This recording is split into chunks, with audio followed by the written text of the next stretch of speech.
Bienvenidos todos a la hora 22. Gracias por estar con nosotros. Nos toca hoy, a Abinader Fortunato y a un servidor, conversar con José Luis Malcún, exgobernador del Banco Central y un hombre bastante versado en la economía, sobre todo en la economía dominicana, en la situación nuestra, que es permanente, que nosotros estemos pendientes de ella.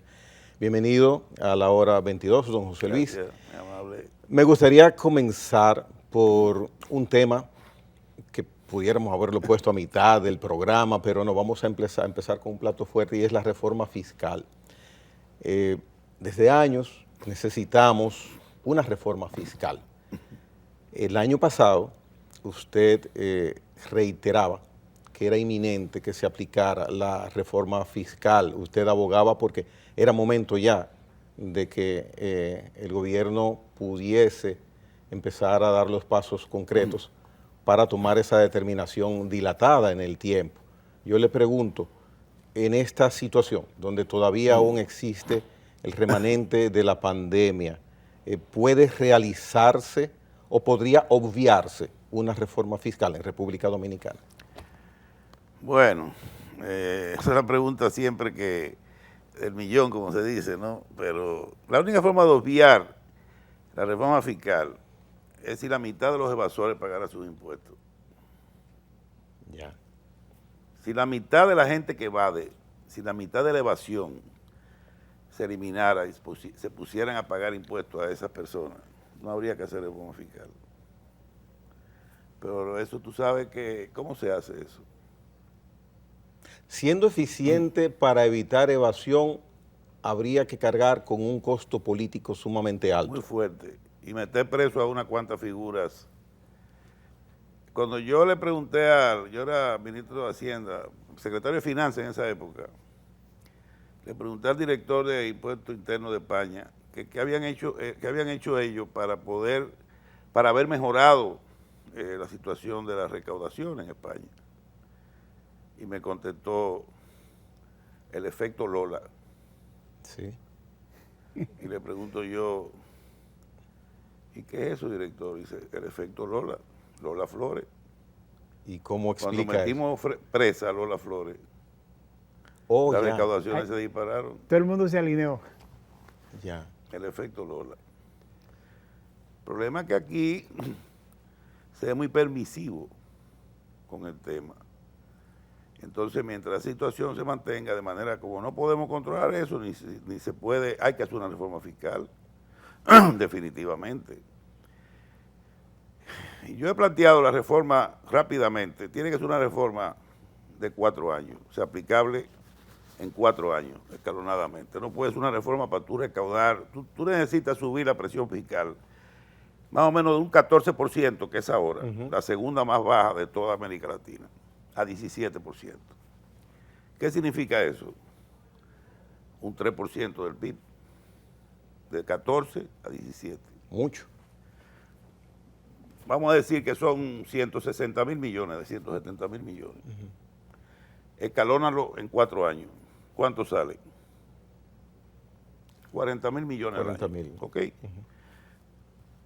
Tu estrategia, tu plan de reforma tiene que estar basado en eso, en que tú un primer año vas a recaudar 40 o 30, en otro vas a recaudar 40, en otro 50. La cosa es llegar a la meta en 4 años. Ahora, ¿cómo tú lo vas a hacer? Bueno, yo he dicho, lo primero es revisar el gasto fiscal, las exenciones y exoneraciones. Tú tienes aquí más de 100 productos que no pagan ITEVI. Y yo digo que el ITEVI debe aplicarse a prácticamente todos los productos, excepto 9. Comestibles los 9. Comestibles. Comenzando con un 5 y bajando de 18 a 17. Subiendo, bajando y igualarlo en un 15, 16% el ITEVI. Hay que bajar el ITEVI. El ITEVI que se paga hoy, bajarlo a un 15 y los que no pagan, y subiéndolo gradualmente hasta que se emparejen todos. ¿Qué queda exento? Pan, leche, arroz, granos, frijoles, pollo, pastas alimenticias, huevo, lo que consume el dominicano, lo fundamental, lo básico. Y por supuesto, víveres. Y por supuesto las medicinas. Sí, bueno, ya y esos son sectores. Yeah, okay. Sector salud, educación, tiene que seguir exento. Pero hay algunas exenciones, algunos sectores que hay que revisar la exención. O sea, lo que te digo es que es un paquete, pero también hay que revisar el impuesto a los vehículos, por ejemplo, carros usados. Hay un relajo con eso. Hay que revisar los impuestos, patrimonio, la placa, hay que reactivar aquel proyecto de reforma que se aprobó en el 2013, donde las placas de los carros más costosos y de más lujo pagan más. ¿Y por qué eso no se aplicó en el momento que se aprobó la ley? ¿Por presión de quién? De los pobres, ¿no? Entonces, hay muchas cosas que hay que, de alguna manera, revisar. También hay que simplificar la estructura tributaria, eliminar muchos impuestos que no representan gran cosa. Bajar el impuesto sobre la renta de un 28 a un 25, puede ser, o quizá menos, porque mientras tú más rebajas el impuesto sobre la renta, más la gente está dispuesta a pagar. Es una ley que pasa siempre en muchísimos países. O sea, yo te puedo decir que yo no sé la propuesta de ley que tiene el gobierno en sus manos. Tengo entendido que ya hay un borrador, va a abordar muchos de esos temas, las ganancias extraordinarias, como te digo, la del patrimonio, el IPI, la vivienda, se está hablando de un 3% a las compras de tarjeta de crédito. Yo no estoy de acuerdo con eso, ni grabar el salario 13, tampoco estoy de acuerdo con eso. En fin, ahí tú puedes pasarte varios meses discutiendo esa reforma. Entonces, la idea, ¿cuál sería? Que debido a la situación que hay ahora, el año que viene, la reforma se circunscriba a una recaudación mínima posible el primer año. ¿Cuánto? 20, 30 mil millones. Eso es totalmente factible sin afectar a nadie, a casi nadie. ¿Me entiendes? Me refiero a la clase de más bajo ingreso. Pero hay que contar con que tiene un efecto psicológico y que estos efectos son aprovechados muchas veces por la oposición política. Eso estoy de acuerdo. Yo lo va a aprovechar. De hecho, lo va a aprovechar. Esa reunión que hay, esa reunión que se está convocando a todos los sectores para consensuar las 12 reformas sobre las que el presidente mencionó. Habrán algunas que sí podrán consensuarse, pero las más difíciles no se van, es muy difícil, o sea, no va a haber, va a haber complicaciones. Por ejemplo, el Código Laboral es un tema complejo, muy complejo. El tema eléctrico es complejo. Pero ese es un punto que está definido, había un pacto eléctrico que el mismo PRM apoyaba, sí, se entiende que es algo definido. Gran parte de las medidas que se había que hacer no se han aplicado. El tema de tarifa, los subsidios, hay muchas cosas que hay que discutir ahí, todavía es un hoyo muy grande fiscal. El sector eléctrico es un hoyo grande, hay que buscar una solución.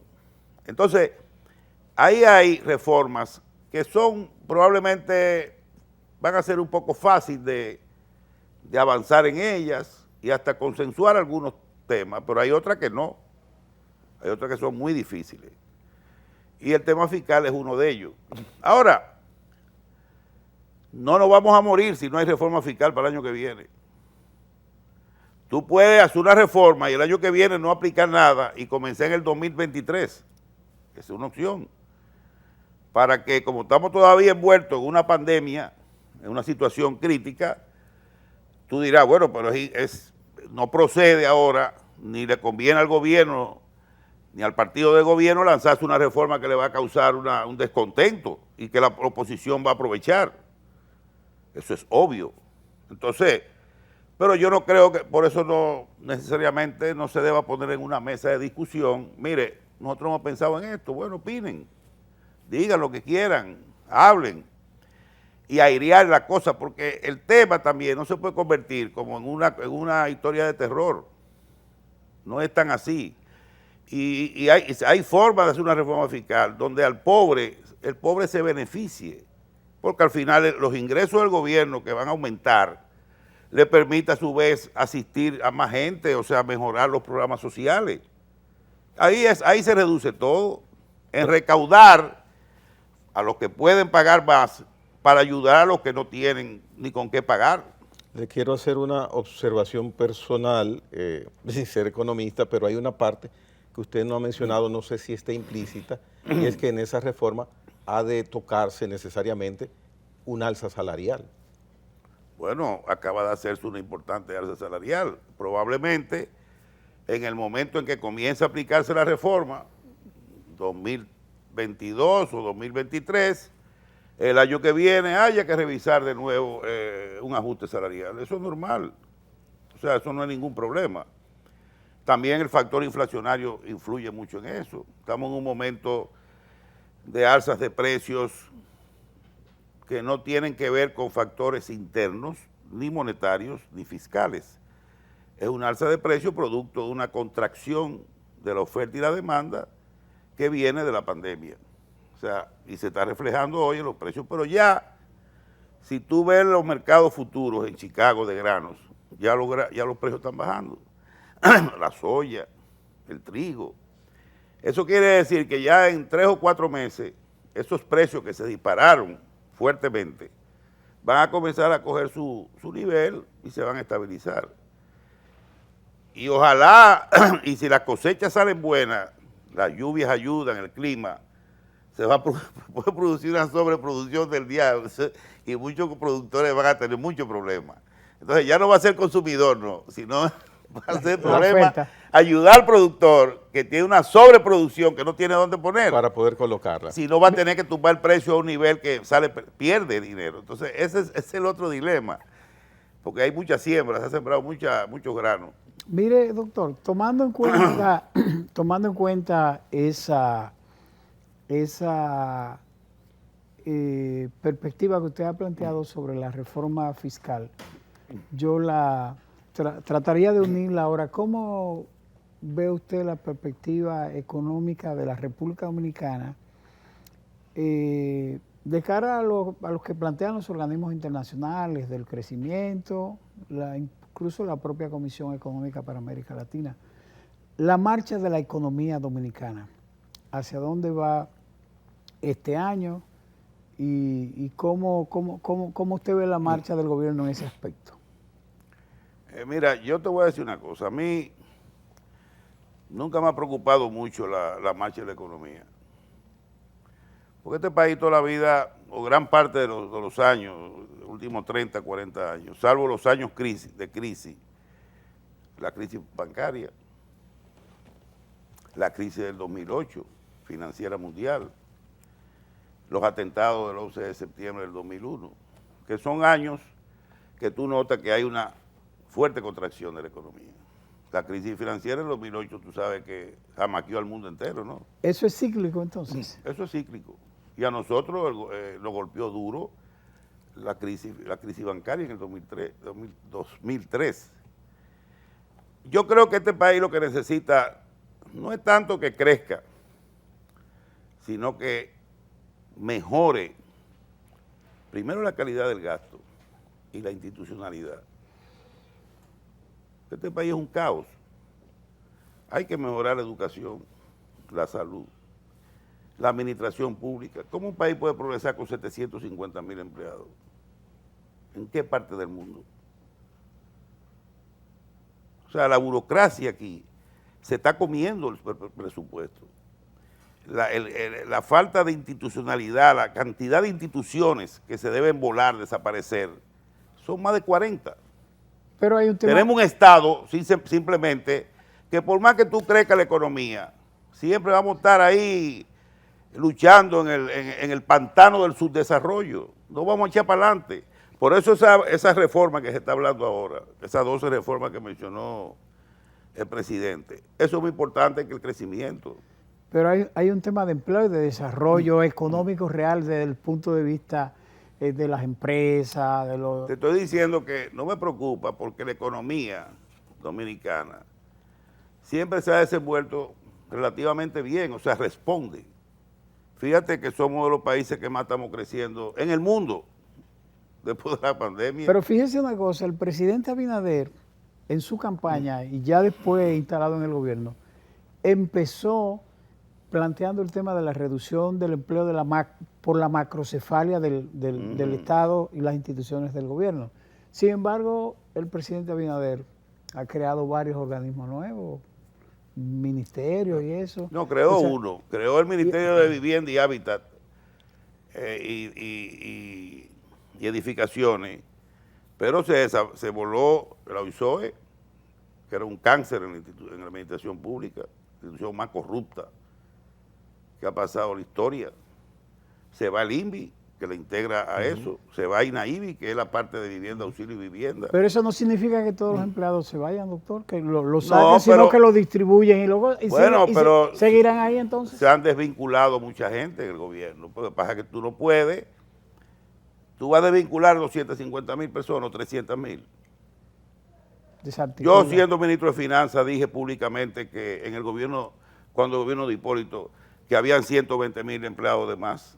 ¿Ustedes no se recuerdan de eso? Sí, se recuerda. Que me cayeron arriba, hasta el presidente me llamó la atención. Oh, Barzano, ¿cómo tú dices? Bueno, y eso era hace 20 años.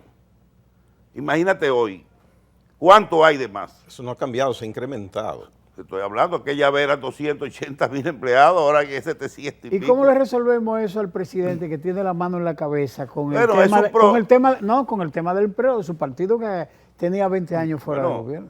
Por eso ha habido mucha presión de su partido, pero él ha tratado más o menos de colocar gente, pero hay mucha gente que todavía no ha podido ser colocada porque hay una política, de hecho, muy intensa, muy diría yo, muy fuerte de control del gasto y de mejorar la calidad del gasto. Eso hay que reconocérselo. Eso nadie lo puede negar. O sea, aquí el derroche que existía en este país, los gastos, la forma en cómo se gastaba el dinero de este país. Oye, eso, yo tengo información en mi poder, que eso es escandaloso, que este país no lo sabe, no la conoce. Oye, un comentario, instituciones que se gastaban en el restaurante 800,000, $1,000,000 mensual, en facturas de restaurante, y el abuso con los vehículos, el tema de combustible, el tráfico de cómo se usaba, una cosa impresionante. O sea, tú ves instituciones con un nivel de gasto y eso se ha cortado radicalmente, mucho se ha cortado.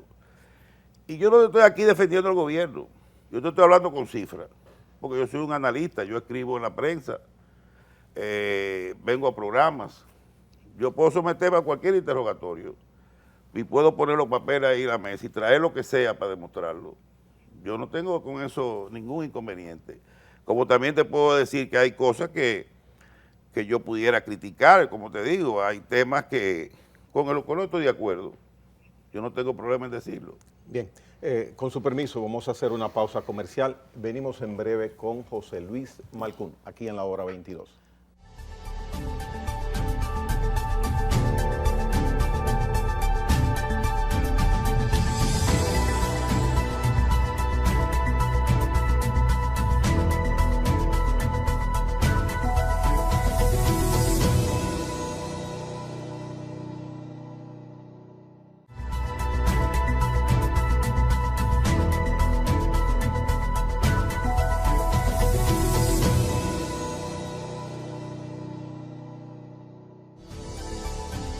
Continuamos conversando con José Luis Malcún. Cuando hay una litis, se recurre a última instancia a que un juez decida de cuál lado está la razón. Yo quiero ponerle a usted en el papel de juez. Yo escuché hace unos días dos versiones sobre lo que es la economía de mi país. Por un lado, Leonel Fernández indica que tenemos un rebote estadístico. Luego, el gobernador del Banco Central justifica los números oficiales que da la institución que él dirige y habla de que vamos a tener un crecimiento de 2 dígitos.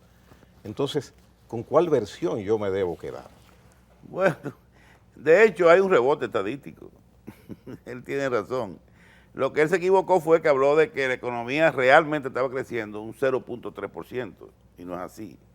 El Banco Central tiene razón en que si tú calculas el crecimiento del 2019 y lo lleva aquí y hace los ajustes, el crecimiento es sobre el 3.5% real, sin el rebote. Pero, ¿y cuál es el problema con eso? Lo que yo me pregunto es, ¿y qué? ¿Y qué? Lo importante es que estamos creciendo a un 13%, 12%, eso es lo importante. Hoy habla... No te preocupes si hay rebote, claro que hay rebote, en Estados Unidos hay un rebote, ¿o no? El ministro de Economía, Seara Hatton, indica hoy que vamos a tener un crecimiento de un 7% al menos. Al final de año, sí, Sí. porque tú sabes que hay un momento que tú y después se estabiliza, eso es normal, sí, 6, 7, 8 puede ser, depende del turismo. Si al fin de año el turismo se dispara y se recupera, yo no sé, pero hay sectores que están creciendo muy bien, puede ser que supere el 7%. Entonces, que haya rebote, todas partes ha habido rebote. Un año de pandemia que se paralizó todo, a otro año que se ha superado, la economía que comienza a responder, a todo la pasado. Yo creo que es una discusión bizantina, no te preocupes porque tiene la razón. Si tenemos ese crecimiento, ¿cómo usted puede explicarnos cómo se logra en un año que estamos en pandemia, donde empezamos a abrir recientemente, donde el turismo todavía no está en su máxima expresión, salvo las remesas que sí han tenido un comportamiento mejorado inclusive? ¿Dónde se justifica que tengamos ese crecimiento? Bueno, el crédito creció mucho, Ya.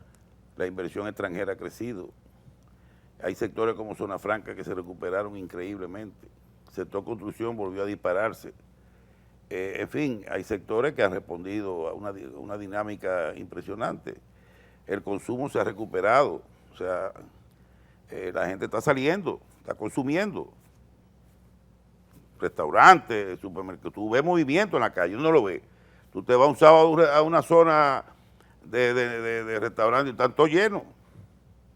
Se está moviendo la economía y eso es lo que hace que la economía crezca. Porque obviamente hay un factor también que son las remesas.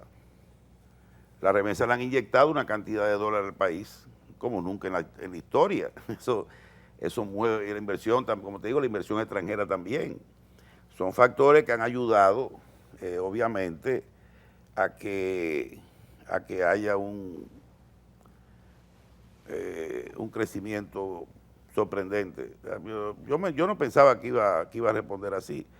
Claro, hay que estar atento a que no caigamos otra vez en otro rebrote del virus. Fíjate que hay países que están de nuevo cerrando, aplicando medidas. Nosotros hasta ahora nos ha ido bastante bien. Si mantenemos esa cuestión controlada como está ahora, la economía va a seguir creciendo. Hay un ingrediente que es inclusive reconocido por el gobierno porque los números están ahí y uno puede revisarlos, auscultarlos. Es la inversión de capital que se ha quedado rezagada. Bueno, en las últimas 3 semanas ha habido una inversión de capital que aparentemente eso va a revertirse en lo que queda de año, pero ese inicio, esos 7 primeros meses del año con inversión de capital tan reducida, sí, ¿qué explicación usted le puede dar? Yo la única, mira, eso fue una de las cosas que me pareció,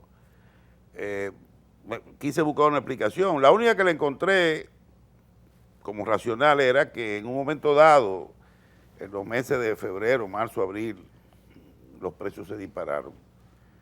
Había mucha preocupación en el gobierno con la inflación, mucha preocupación. ¿Y qué hizo el gobierno? Restringió el gasto. Eso es lo que se aplica. Fue tal eso que nada, se comenzó se redujo. a tomar medidas de vender productos. Estaban preocupados. El gobierno estaba muy preocupado con la inflación. Pensaba que eso podía convertirse en un gran problema. Entonces, la medida más importante para eso es restringir el gasto. Pero ya, si tú ves ya, creo que julio, se nota ya una una tendencia a crecer. Me imagino que en los próximos meses, con todos los anuncios que ha hecho el presidente de obras en todo el país, y yo creo que ni va a alcanzar el dinero que está en el presupuesto para capital, para inversión de capital. Yo creo que van a terminar bien, o sea, al final de año es posible que el dinero que está previsto se gaste, pero sí ha sido muy lento los primeros meses, fue muy lento, no hay duda. Y se hizo, eso fue una observación que se hizo, varios economistas la hicieron. Mire, doctor, un amigo suyo, economista también, profesor universitario y ex secretario de Finanzas, le voy a decir el nombre, Daniel Toribio. Daniel Toribio dice, precisamente montándome sobre la pregunta de Gregory y lo que usted acaba de responder, que para qué coger prestado, tanto dinero prestado, si el gobierno tiene un colchón que le viene de afuera y le viene de adentro en términos de recursos, que no es necesario aumentar la deuda externa del país, acudir a los préstamos cuando el gobierno tiene mucha salida todavía. Bueno, pero Daniel Toribio debió pensar que, por ejemplo, cómo tú te endeudaste casi un 13, pasaste de un 37 a un casi 48% de la deuda pública, creciendo al 6% entre el 2011 y 2019. ¿Cómo te explicas eso? ¿No era necesario? Yo creo que no, porque una economía que estaba viento en popa, se endeudaron más de 20.000 millones en 8 años, 9 años, ahí están las estadísticas. Para hacer inversiones como la del metro y como otras bueno, lo mismo está haciendo el gobierno está pidiendo prestado para cubrir una brecha que hay en el presupuesto, y no hay duda, porque tú ves los ingresos y los gastos, hay una brecha. Además, en ese momento, doctor, no podríamos nosotros olvidar la debacle de la crisis bancaria del año 2003.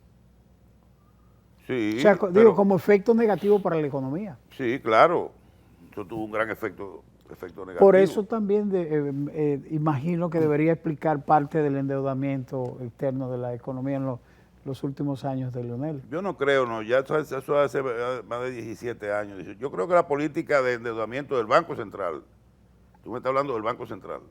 Sí, me refiero No del gobierno, porque el gobierno no tiene que ver, sino del Banco Central, es más para estabilizar la tasa de cambio. Pero no estamos hablando ya de 18 años hace, 18 años. Pero se justifica la carrera de endeudamiento del gobierno. Bueno, vuelvo y te digo, en primer lugar, vamos a preguntarnos lo siguiente, ¿estamos muy endeudados? Bueno, todas las opiniones de sectores, no solo los políticos, sino de los economistas, dicen que el gobierno debe preocuparse un poquito. Yo considero eso mismo, pero nosotros somos de los países que estamos clasificados como deuda moderada. Hay 128 países alrededor del mundo que están más endeudados que nosotros.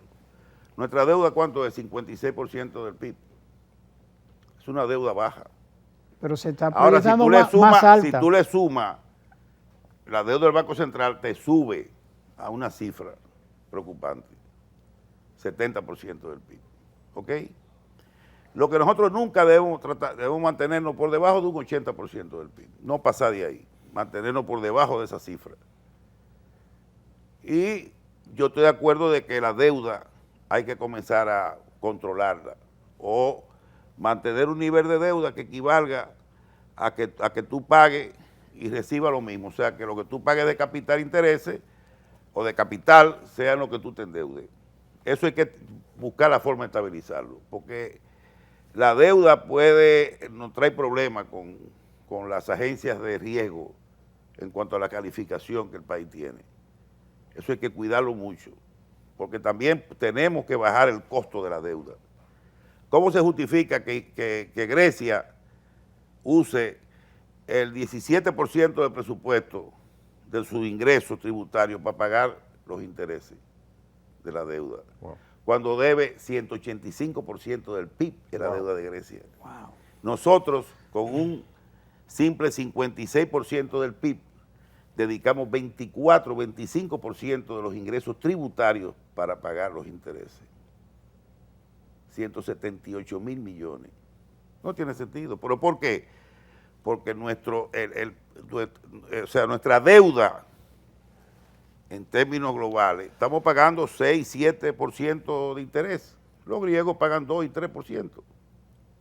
Esa es la diferencia. Nosotros tenemos que mejorar nuestra calificación de riesgo para que podamos renegociar deudas a un precio menor. Eso, en parte, el ministro de Finanzas, de Hacienda, anunció hace poco que hubo una renegociación que permitió una reducción en las tasas de interés que le permitió un ahorro al gobierno. Pero eso hay que profundizarlo, porque el problema de nosotros a veces no es tanto el porcentaje de la deuda, sino el costo del servicio de la deuda. ¿Y a quién se le está cogiendo dinero entonces en ese aspecto? ¿A los organismos multilaterales o a otros? No, la fuente de financiamiento ahora mismo es los bonos soberanos. Pero le sale más costoso a la República Dominicana. No, ya los organismos internacionales no crean que ya nosotros no somos un país para recibir préstamos del BID o del Banco Mundial. La tasa es tasa LIBOR. Ahora, si le prestan a Haití, hay una tasa diferente, pero ya nosotros nos creemos ricos. Don José Luis, usted ha mencionado en un par de momentos, Abinader también, Banco Central, la situación del Banco Central. Durante 18 años se han venido pagando intereses a certificados emitidos para cubrir certificados, valga la redundancia, se pagan esos intereses. ¿En qué monto anda esos gigantescos montos millonarios que año tras año tiene que... 700,000 y pico 700 millones. mil. Sí, pero la proporción respecto al PIB se ha mantenido casi constante. 1 punto y algo. 1 punto y algo. No. Más. Sí, como 13%, más o menos. Recuerda que la deuda tiene dos componentes, deuda pública, la deuda del sector público, no financiero, y la deuda consolidada. La consolidada incluye todo, tanto el Banco Central como el gobierno.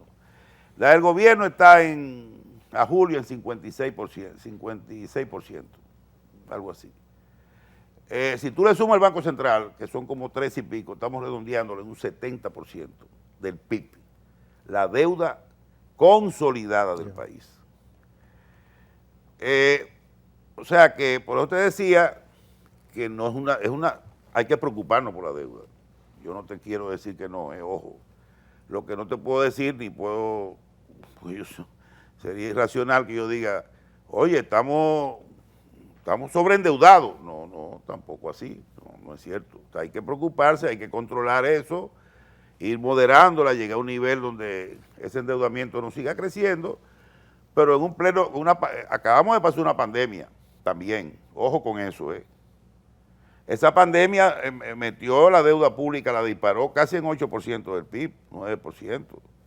Si no hubiera habido la pandemia, nosotros no hubiéramos estado ni en un 50% de la deuda pública, la deuda del sector público no financiero, no hubiera llegado a 50.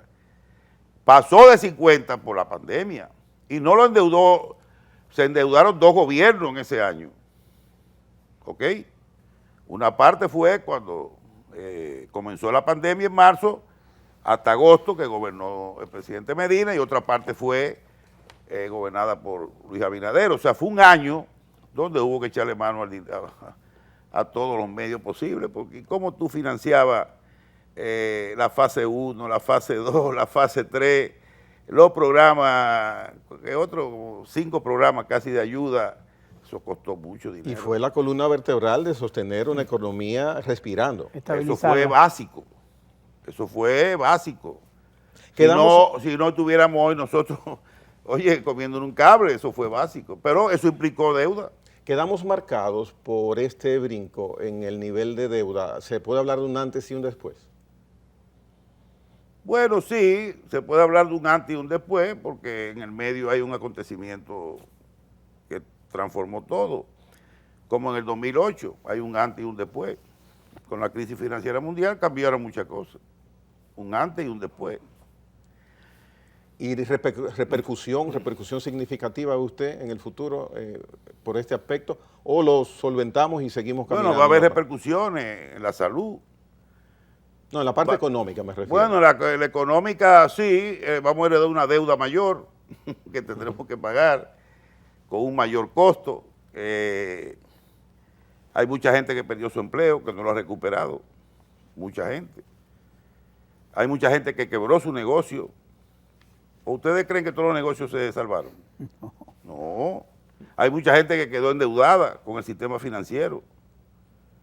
Mucha gente mal pasó en esta crisis y eso no va a acabarse en un año ni en dos, Ya, lamentablemente. Bien, venimos a...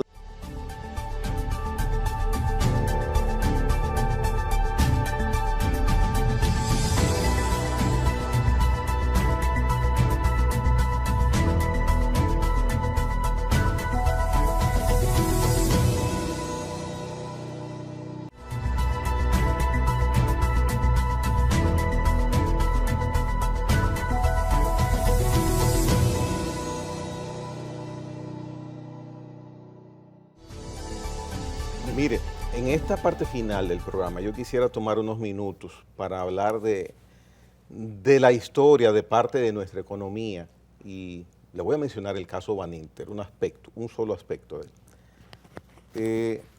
Eso sucede en el marco de una institución bancaria que tenía su banco formal de un monto, 25 mil millones de pesos aproximadamente, y un banco virtual al mismo tiempo que duplicaba o más que duplicaba ese monto.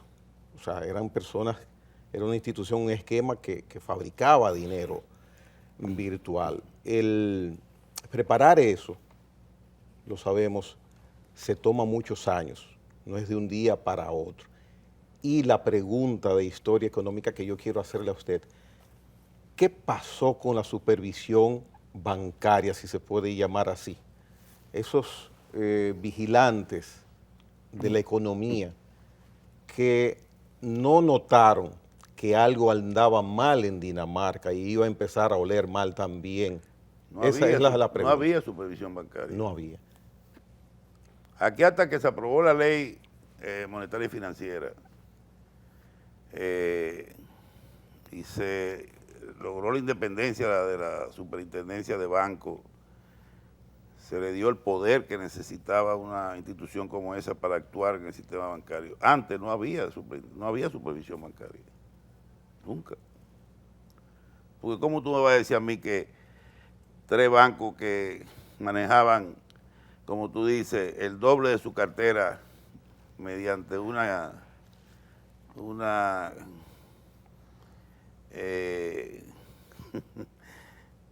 doble contabilidad, o sea, una... Sí. oculta. Simple y llanamente. ¿Cómo tú no te vas a dar cuenta de eso? Que se estaba moviendo 50 mil millones en Baninter, que era una paralela a lo que eran las cuentas normales. No tenía sentido. Sí, pero ante un jurado formal no se puede dar esa justificación. Nadie supervisa a los bancos.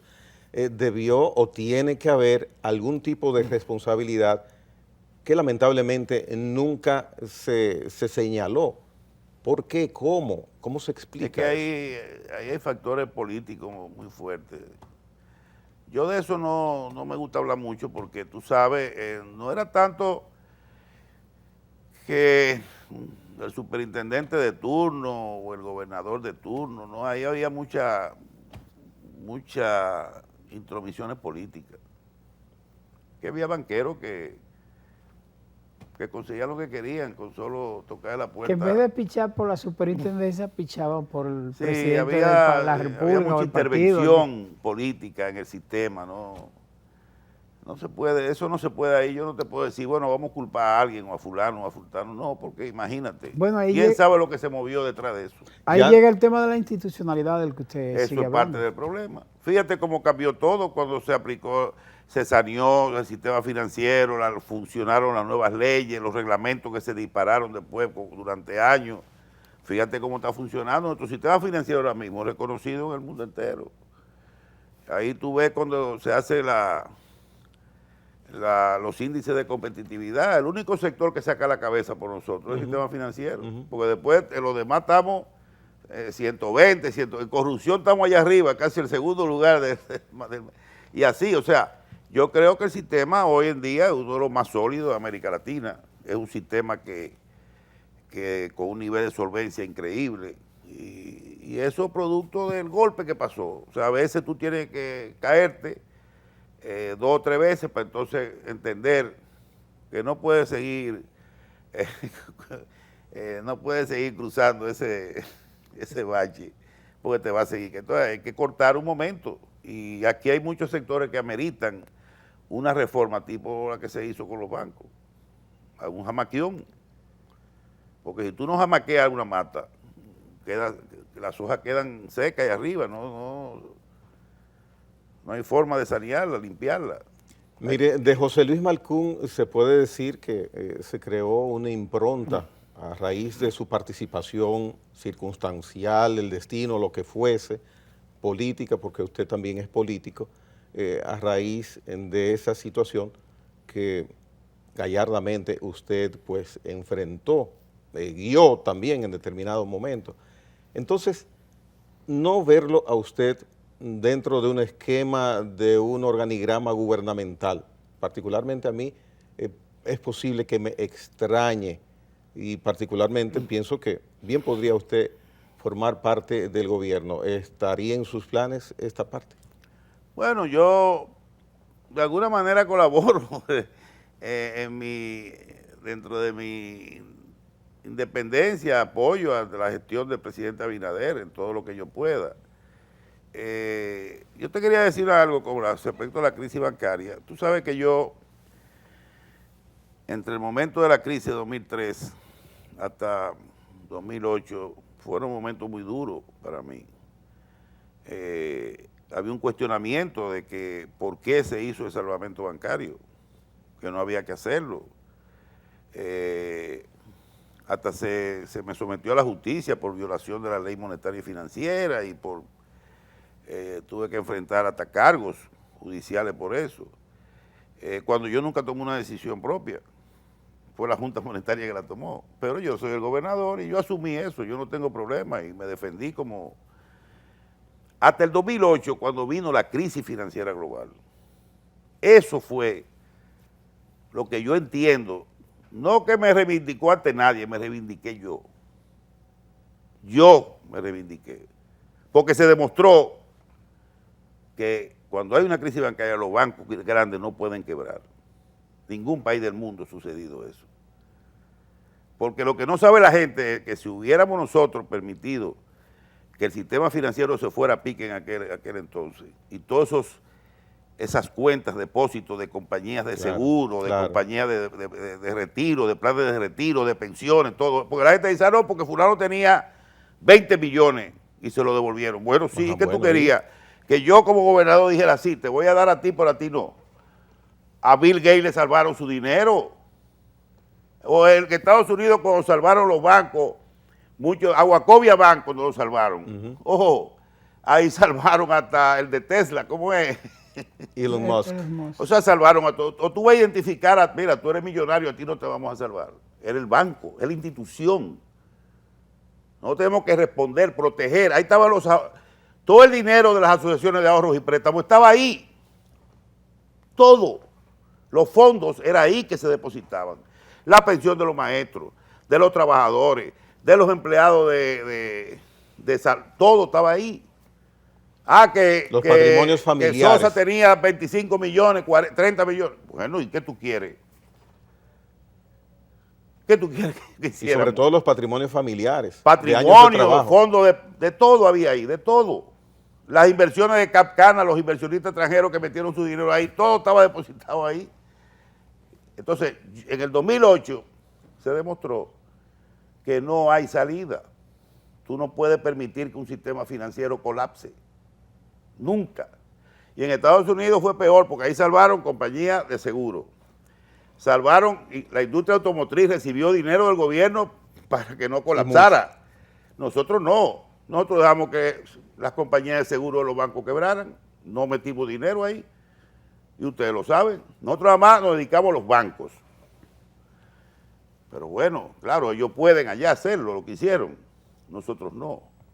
De manera que yo esa parte estoy tranquilo. Ahora, lo que tú dices el gobierno, bueno, yo colaboro lo que yo pueda. Siempre lo voy a hacer.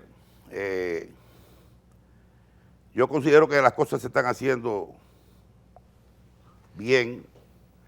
Hay una buena intención del presidente. Yo creo que eso lo reconoce hasta los enemigos de él lo reconocen, que tiene buena intención, que quiere hacer un cambio al país. Y eso hay que apoyarlo.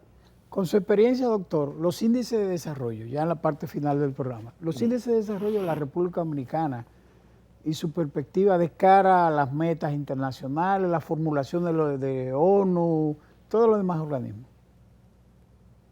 ¿Qué pasó? No, le pregunto su evaluación sobre los índices de desarrollo del país. Yo creo que deberíamos tenemos que dar una mejora en educación. ¿Por qué? Porque estamos invirtiendo el 4% del PIB, se está gastando mucho dinero en mejorar la educación. Yo creo que podemos mejorar en el índice de corrupción. Vamos a tener una visible mejoría en el índice de corrupción. Ya se está reflejando en algunos indicadores de corrupción. Por primera vez en muchos años. En muchos años. La salud, bueno, la parte social, yo lo dudo, porque obviamente en todos los países la pobreza aumentó con la pandemia. Yo dudo mucho que los niveles de pobreza, de empleo, bienestar en general, muestren mejoría en este año, porque yo no creo que nos vamos a recuperar en un año. Esa parte yo creo que... Pero después... Pero eso es entendible como resultado de la pandemia. Pero es entendible. Lo importante es sentar las bases para ir poco a poco volviendo a recuperarnos y superar lo que teníamos antes de la pandemia, por supuesto. Bien. Hemos conversado con José Luis Malcún en la hora 22. Muy agradecido que haya estado con nosotros. Y gracias a ustedes por la invitación. Estoy a sus órdenes cuando quieran. Bien. Muy amable. Bien, placer para nosotros. Señores, Gracias. mañana tendremos otra entrega más de la hora 22. Hasta entonces.